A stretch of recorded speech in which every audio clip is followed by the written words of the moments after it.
Eh, Pak Marwan, kita pantau bahwa ini ternyata demo hari kelima sejak kenaikan, dan setiap hari tidak pernah sepi ya, dari mahasiswa, dari ormas, dari emak-emak, dari BEM, dari buruh. Ya. Mereka berganti-gantian.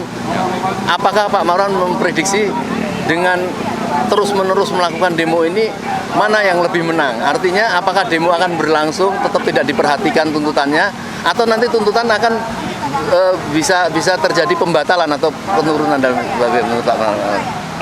Mungkin saja ya kalau demo itu berkelanjutan, pemerintah bisa saja belakangan nanti menurunkan harga.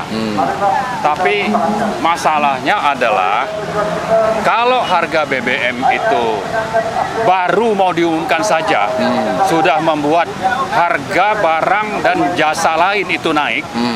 Apakah bisa dijamin bahwa nanti kalau BBM turun, harga barang dan jasa lain itu bisa juga kembali turun, ya kan? Kalau memang tidak, ya tetap saja pantas bagi rakyat dari kalangan manapun itu, mahasiswa atau mama atau siapapun, untuk terus menuntut Anda sudah bikin kebijakan yang salah. Gara-gara Anda semua barang jasa harganya naik. Ya, artinya kan kesalahan itu kan tidak sederhana. Ya. Efek domino itu tidak mungkin akan membatalkan harga-harga yang sudah ya. Makanya jadi mungkin saja orang-orang yang membuat kebijakan seperti itu kemudian akan dibiarkan begitu saja. Tidak, saya kira tidak. Jadi jangan dianggap bahwa ini menurut keyakinan saya, dan saya berharap semuanya mau mengerti persoalan bahwa seandainya pun mereka akan menurunkan harga BBM kembali ke harga semula karena dampak negatifnya sudah begitu terasa, maka demonstrasi ini saya kira harus terus berlanjut, karena yang membuat kebijakan ini sudah membuat kebijakan yang sangat fatal, berdampak sangat negatif. Jadi silakanlah turunkan, tapi saya menghimbau mari kita terus melakukan perlawanan, karena dampak dari kebijakan mereka itu bahkan sebelum resmi ya tanggal 3 September itu harga BBM turun, harga barang dan jasa dengan sejumlah menteri bilang mau naikkan BBM, itu sudah dampaknya dirasakan. Tapi sebelumnya kan rakyat ini merasa aman karena ada jaminan dari Presiden mengatakan tidak pernah akan naik BBM sampai Desember, paling kan tidak seperti itu. Ya. Tapi faktanya kan kemudian menaikkan, bahkan mengatakan sudah melakukan subsidi sebesar 502 triliun yang sekarang viral, semua rakyat tahu dan sekarang marah terhadap itu. Ini salah satu yang saya sebut tadi, keputusan kebijakan yang fatal, kesalahan yang fatal. Kalau memang seperti itu, harusnya kan dibuktikan di lapangan. Jangan bilang tidak akan menaikkan harga, tapi faktanya menaikkan harga. Ya kan? Nah, yang kedua, jangan bilang bahwa subsidi BBM itu 502 triliun. Padahal faktanya kan bukan. Ini kan kesalahan-kesalahan fatal yang dilakukan oleh Presiden Jokowi sendiri, yang perlu dikoreksi dan perlu dipertanggungjawabkan. Jadi tidak cukup hanya turunkan lalu minta maaf, atau mari sama-sama kita hadapi masa depan, lalu rakyat memaklumi. Saya kira tidak, karena kesalahannya itu, kebijakannya itu sangat-sangat fatal, berdampak kepada seluruh sektor kehidupan masyarakat, rakyat terutama yang miskin. Jadi kemarahan itu sebenarnya perilaku pembohong-pembohong rezim ini, atau karena memang tidak mampu. Misalnya begini, apakah pendapatan gaji per kapita gitu ya. Misalnya kita dengan Singapura kan jauh berbeda. Sehingga kalau ada kenaikan BBM sedikit saja mungkin tidak masalah. Orang dia punya gaji misalnya 20-30 juta, kenaikan BBM mungkin nggak masalah. Tapi kan buruh-buruh kita, rakyat kita kan gaji mungkin cuma sejuta. Mungkin apakah karena marahnya karena tidak mampu itu, atau karena memang kebohongan dari... Ya, saya kira kombinasi lah.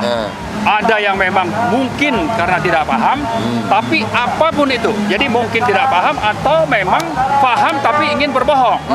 Tapi bagi saya, sebetulnya manapun itu, ini sudah masalah besar.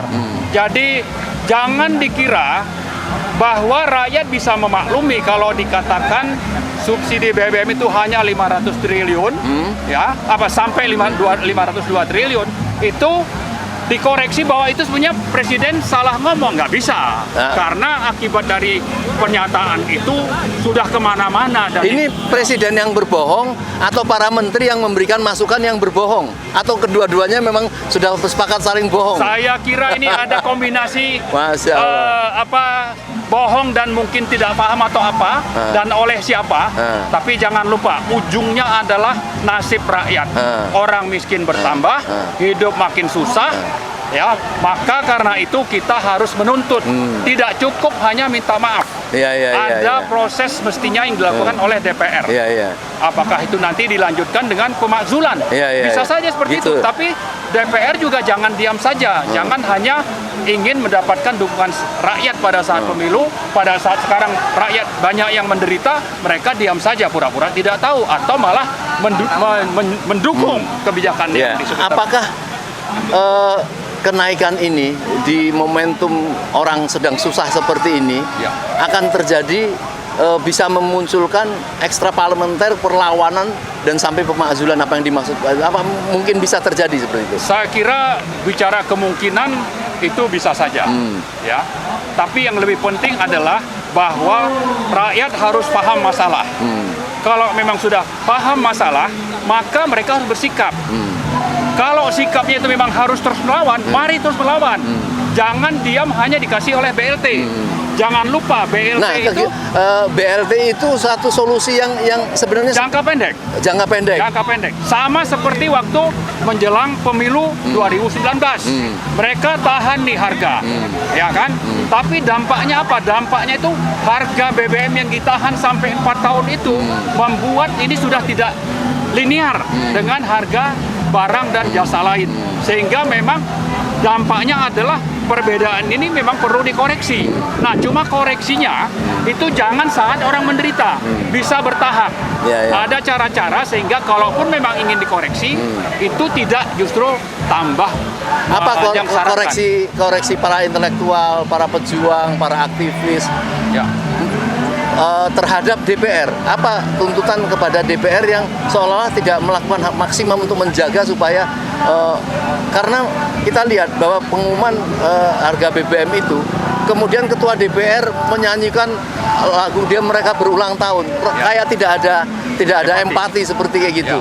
Apa tuntutan kita kepada DPR yang tidak bertanggung jawab seperti kayak gitu? Saya kira mereka perlu introspeksi.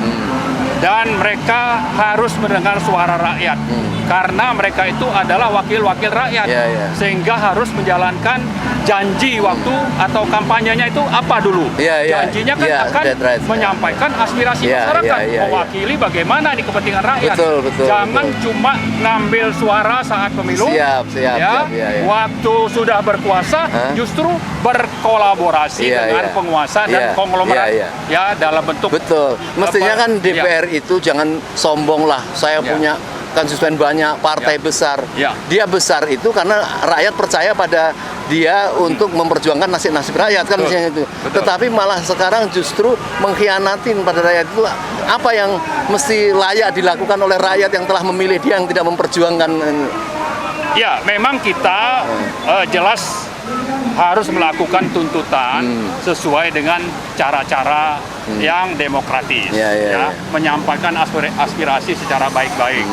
Tapi ujungnya nanti sebetulnya mereka ini perlu dihukum saat pemilu supaya partai-partainya jangan dipilih lagi. Itu mungkin nanti jangka panjang. Tapi sekarang ini kita ingin menyadarkan mereka, tolonglah Anda ini wakil rakyat. Perhatikan nasib rakyat. Kita ada aspirasi. Tolong Anda jangan mendukung kepentingan pemerintah, apalagi kepentingan oligarki. Oligarki ini berkepentingan untuk apa? Untuk mengamankan pembayaran hutang. Dengan hutang aman, maka ngutang lagi beres. Nah, hutang tambahan ini untuk apa? Untuk proyek-proyek oligarkis. Ini kan satu pengkhianatan luar biasa ya. Ya, misalnya mereka mau bangun IKN, KA Cepat Bandung, atau infrastruktur yang tidak prioritas. Nah, oligarki berkepentingan apa? Dari proyek ini mereka dapat rente. Bisa juga ada markup di sana. Korbannya adalah APBN. Nah, APBN harus aman, dapat suntikan atau hutang. Hutang aman itu lewat apa? Lewat cara bagaimana di APBN itu hutang itu lancar dibayar, tidak peduli nasib rakyat bahwa kalau harga BBM itu sebenarnya bisa tidak naik kalau subsidinya itu ditambah. Tapi tidak mau nambah subsidi karena ingin mengamankan hutang. Jadi luar biasa ya, artinya kebutuhan rakyat ini betul-betul terabaikan hanya untuk mengatasi APBN, membiayai IKN, membiayai kereta cepat ini. Jadi semoga kita berharap yang penting ini minyak ini turun, BBM turun, tetapi yang tentu jadi masalah seperti disampaikan Pak Marwan tadi, apakah mampu menurunkan efek domino harga-harga lain yang menjadi turun. Nah, terus juga kita menuntut karena ada kesalahan kebijakan, ada korban, mereka juga harus bertanggung jawab. Nah, menurut saya betul gitu Pak Marwan. Jadi tidak salah kalau misalnya nanti rakyat menuntut menteri-menteri yang membuat kebohongan itu supaya dihukum, supaya tidak terjadi kembali berulang-ulang seperti itu ya. Betul. Jadi mungkin bisa giliran lah. Kita nuntut ini siapa yang paling bertanggung jawab? Misalnya Menteri Keuangan. Ya kan, kalau nanti diturunkan harga barang-barang tidak bisa turun sesuai dengan seperti semula, maka salah satu yang sangat pantas dituntut itu adalah Menteri Keuangan Sri Mulyani. Apa kebohongan Menteri Keuangan kalau perkiraan Pak Marwan dalam proses